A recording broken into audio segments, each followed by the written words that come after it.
So this is M56, human disease. So this pretty much, this section goes over all the different types of infectious diseases that humans can get. And there's quite a few. So if we first look at this section, know the difference between an acute and a chronic disease. So acute disease is basically anything that impairs the functioning of any organism really fast. So if you go downhill real fast, that would be acute. So it just comes on really fast, impairs the functioning of your body quickly. Whereas a chronic disease is something that slowly impairs the functioning of your body. So it's like an ongoing illness versus something that comes on very fast. So know the difference there. And then moving on to this, if we look at the figure 56.1, the leading cause of death among people in the world is biological. So it's your cardiovascular disease, cancers, respiratory. So it's not really infectious disease. That's not really the main killer. It's mostly our body shutting down. So the top three leading causes of death in the world, we've got cardiovascular disease, infectious disease, and then cancers. So just be able to understand this pie chart and know what's going on. You don't need to memorize these things, but just be able to understand what's going on in the world. And then if we look at this one down here, the leading health risks for high-income nations are high blood pressure and tobacco use. Whereas somebody that's developing, so living in a developing country, this would be underweight and high blood pressure as well. So low income versus high income, big difference.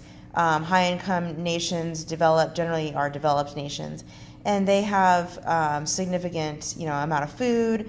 They're not lacking in that area. They have health care.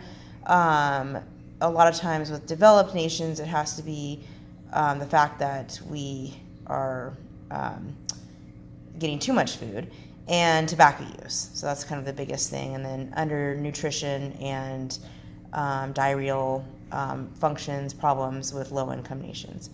So just take a look at that chart and kind of see a general trend with both is all you need to do on there. And then moving over to the side, how can chronic diseases be affected by malnutrition?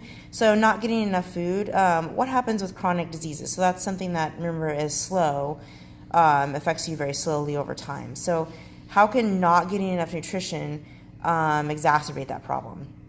And then just kind of this is a note here, nothing to really look up, but just know that high-income countries have a higher incidence of obesity. We tend to have more income, more food choices, more food in general. So obesity, obesity, diabetes, and high blood pressure. And that's mostly due to lack of exercise, poor food choices, too much food, etc. And then here we've got infectious diseases. So you'll need to know all of these. I'm not going to go into them in detail. They are in your book. So these are all of our major infectious diseases. Understand how they are transmitted, and then what are the symptoms. So how do they get into our bodies? Where are they from? Maybe particular bacteria, maybe vectors like rodents or bats or things like that. So where does the disease come from? And then how is it transmitted and how does it affect us? So what does it do to us? So know each one of those in detail. So really study those. And then moving on to this page, how can stopping antibiotics early? So this is pertaining to any antibiotics, but this section has to be has to do with tuberculosis. So how can stopping antibiotics? And for tuberculosis, you have to take antibiotics for a year. So that's a really long time. A lot of people can't afford to, especially in developing countries, take antibiotics for a year. That's pretty costly. And so you're starting to feel better maybe after a few months. Well, even, think about the last time you were prescribed antibiotics. Did you finish every last drop? Even though you were feeling great, it's really important. And so if you stop your antibiotics early, what happens is you don't kill all of bacteria. Yes, you are feeling great, but you're not killing 100% of the bacteria. And the bacteria that does survive tends to be very resistant to bacteria, or I mean to the antibiotics in the first place.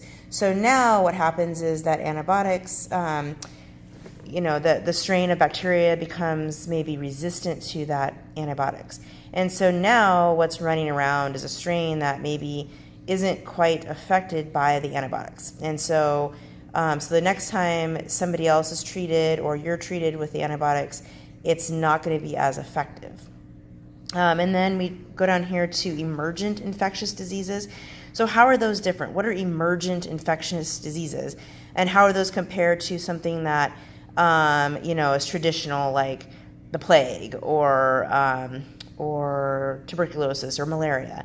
So what is an emergent infectious disease? How is that different or categorized? Is it categorized differently than a traditional? What makes it fall into that category? And then it talks a little bit about emergent infectious diseases and shows kind of where some new emergent diseases are developing and then how they move around. So these are just a few of the emergent diseases. So they basically are just new diseases or diseases we haven't seen in the last 20 years. They're kind of reoccurring or they might be brand new diseases. Which is kind of scary. So just looking through here, make sure you understand these. These are all listed on that bullet points that I had for the infectious diseases.